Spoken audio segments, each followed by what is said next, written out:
There is a photograph from the Pacific Northwest in which a family appears to be standing in the doorway of a small wooden house.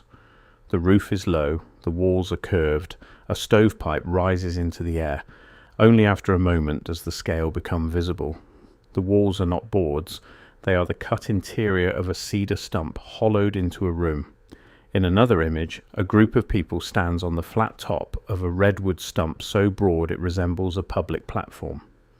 In another, a dirt road bends around a blackened circle of roots too wide to clear. The object is ordinary, a stump. What is not ordinary is what its size forces us to admit. The official explanation is simple enough.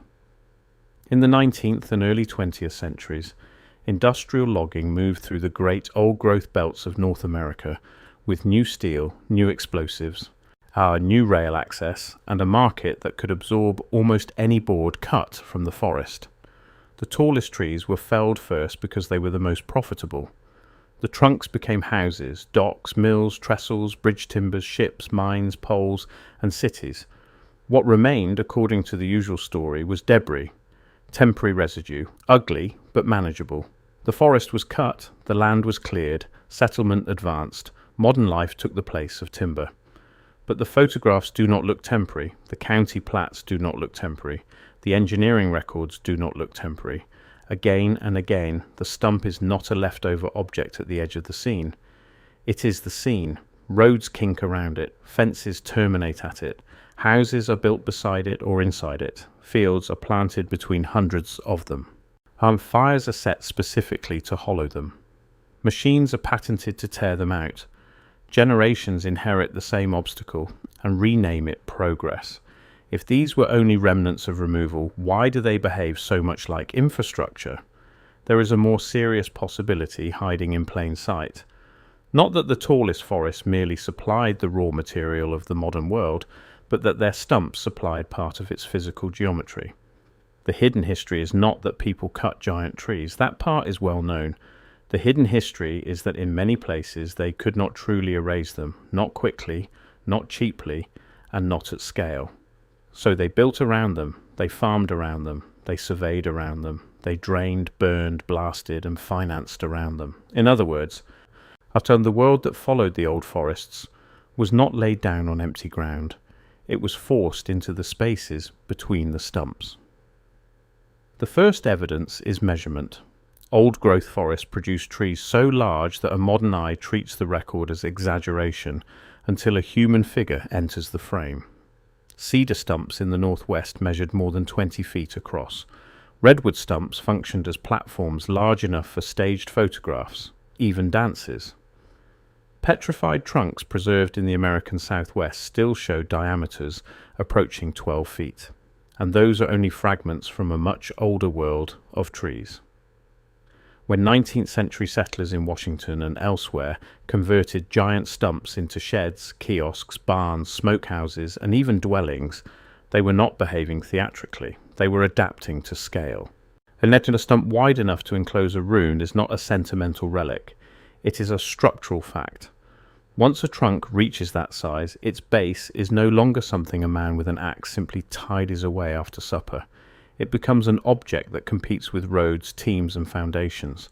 What remains is not picturesque. What remains is mass.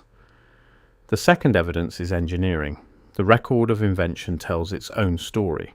If the stumps had been incidental, there would have been no persistent industry devoted to defeating them. Instead, the late 19th century filled with stump pullers, grub extractors, root splitters, cable systems, capstans, blasting methods, and steam-driven hauling machines. John Dolbear's donkey engine transformed logging by moving logs that brute labour could not manage, but the trunk was only half the problem. The rooted base stayed in the ground like an anchored machine of its own. Farmers chained stumps to teams, contractors bored them for powder, crews burned them slowly from the inside out, sometimes for weeks until the charred shell collapsed. Even then, roots remained. Patent literature from the era reads less like convenience and more like siegecraft. Great leverage, massive force, multiple anchor points, reinforced frames. This is what the archive looks like when a society meets an obstacle it prefers to call temporary but knows, in practice, will define the work of decades. The third evidence is on maps, and maps are often more honest than memory. Early roads in heavily logged districts do not always take the shortest line. They take the available line. Aerial views of former stump country show irregular clearings with hard curves, broken edges, and pockets of retained ground that make little sense until one understands what stood there first. In the Pacific Northwest, settlers used the phrase stump ranch for farms carved out of cut-over forest where the land was technically occupied but far from cleared. That phrase matters. It is not poetic language.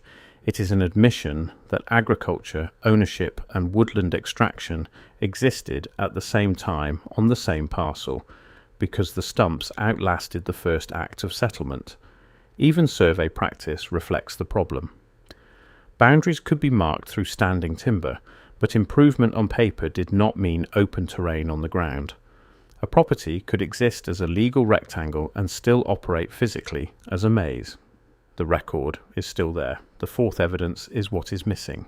I would look at the early photographs of newly cut districts from Washington, Oregon, British Columbia, and Northern California. What should be present, if land had truly been converted in one clean motion, is open ground. What appears instead is interruption. Stump fields, snags, burn scars, temporary plank roads and corduroy passages laid over wet or broken ground, rail spurs that reach the cut, then vanish, farmsteads isolated on islands of usable soil. The absence is crucial. The infrastructure we imagine should arrive immediately after extraction often does not exist yet because the stumps are still governing movement. A wagon does not care that a county map calls the parcel cleared. A road grade does not care that the timber company has moved on. Wheels, hooves, drainage, ploughs. And now foundations negotiate with what remains in the earth. The modern landscape appears in stages because the stump delays it, redirects it, and sometimes defeats it. The mainstream explanation deserves to be stated fairly. Historians and foresters are correct that stumps are a normal consequence of logging. They are also correct that many were eventually removed, rotted, or burned. No mystery is needed to explain their existence. The question is not whether stumps were left behind. Of course they were. The question is whether the official story, which treats them as a transient nuisance between forest and civilization, captures their actual historical weight. It does not. It fails on duration, scale, and consequence. In many districts, the stumps remained for years or generations after the big timber was cut. But they constrained farming long after title had changed hands. They absorbed labour, explosives, and capital that standard settlement narratives compress into a single word: clearing. What changed was the explanation. The obstacle was reduced to a footnote, even where it had shaped the rhythm of work, debt, and design for an entire region. The fifth evidence appears when the scale widens. This is not one local curiosity. The pattern repeats wherever the largest trees once stood and the pace of extraction outran the pace of removal. In the redwood belt, giant stump culture became spectacle because the stumps were too large to ignore. In Puget Sound country, cedar and fir stumps remained embedded in new farms, roads, and towns. In British Columbia, cut-over ground was similarly transformed in phases, with logging, burning, and later used layered over each other rather than neatly separated. Variations appear in New Zealand's Kauri districts and in other timber frontiers where the first cut captured value but left the rooted base to someone else. That repetition matters. It shows the same sequence under different flags, laws, and markets. First, the tallest trunks are monetized. Then the stumps inherit the land. Then settlement adapts to them and later forgets it ever did. The pattern does not disappear. The sixth evidence is institutional, and this is where the story becomes less dramatic and more unsettling. The truth did not need to be hidden by a grand conspiracy. Classification was enough. Bureaucracy was enough. A timber company could count board feet removed. A county could assess acreage, roads, taxes, and improvements. Until a land office could treat occupation as a legal status rather than a physical condition. None of those categories was designed to preserve the lived reality of moving through stump country. so the difficulty dissolved into paperwork. Improved land might still be bristling with roots. Cleared acreage might still require years of grubbing before a real plough could pass. Annual reports mention drainage, grubbing, blasting, or roadwork, but rarely stop to say the obvious thing. The first shape of this new landscape was dictated by the bodies of the old trees. Inertia did the rest. Once later, roads were straightened, once fields were consolidated, once second growth rose and the stump fields disappeared, the memory of constraint vanished with them. The seventh evidence is below ground. A stump is not merely the visible disk above the soil. So it is a root architecture, a hydrological obstruction, a chemical presence, and a long decomposition process. In wet country, cedar stumps could endure for astonishing lengths of time. In burned country, half-consumed stumps created pits, ash pockets, unstable foundations, and hidden fires. Root systems redirected drainage ditches and altered where water stood or escaped. When land was converted to farming, those buried remains controlled more than the placement of fences. They controlled the behavior of the soil. Settlement accounts from stump country are full of a peculiar sequence: slash burning, stump burning, root fires, drainage cutting, then partial planting among the remnants. In other words, the land was not opened first and used second. It was used while it was still physically being unmade. That distinction matters because it explains why so many early farms, roads, and town lots took the forms they did. They were provisional responses to a ground condition, not expressions of an ideal plan. And then there is the culture that grew directly out of this condition, which may be the clearest evidence of all. People do not turn an inconvenience into architecture unless it is persistent.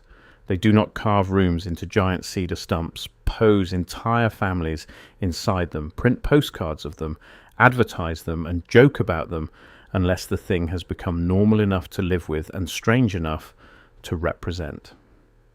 The stump house was not only novelty, it was adaptation made visible.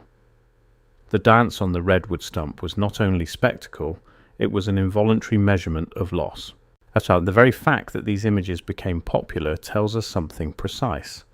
The public understood that the old trees had existed at a scale the New World could not smoothly absorb, so the remains became landmarks, businesses, storage spaces, stages, and folklore. The wood was gone.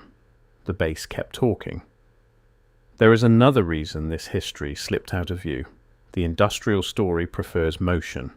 It celebrates the fall of the tree, the whistle of the mill, the launch of the ship, the rise of the city.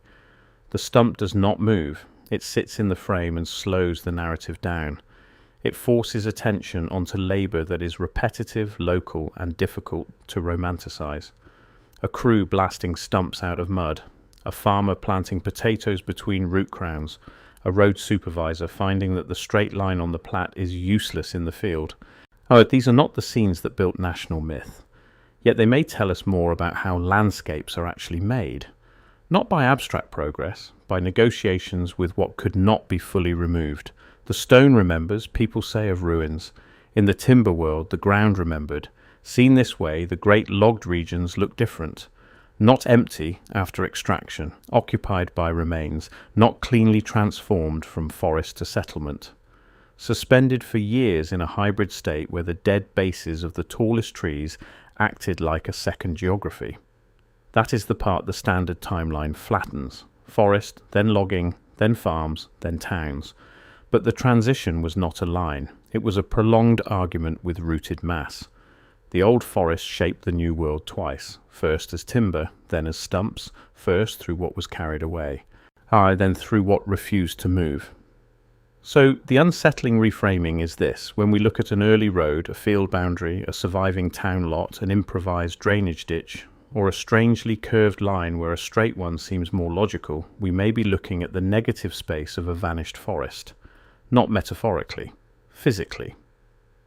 The tallest trees on the continent were cut down, and their stumps remained long enough to steer labour, cost, law, and movement. Their crowns are gone.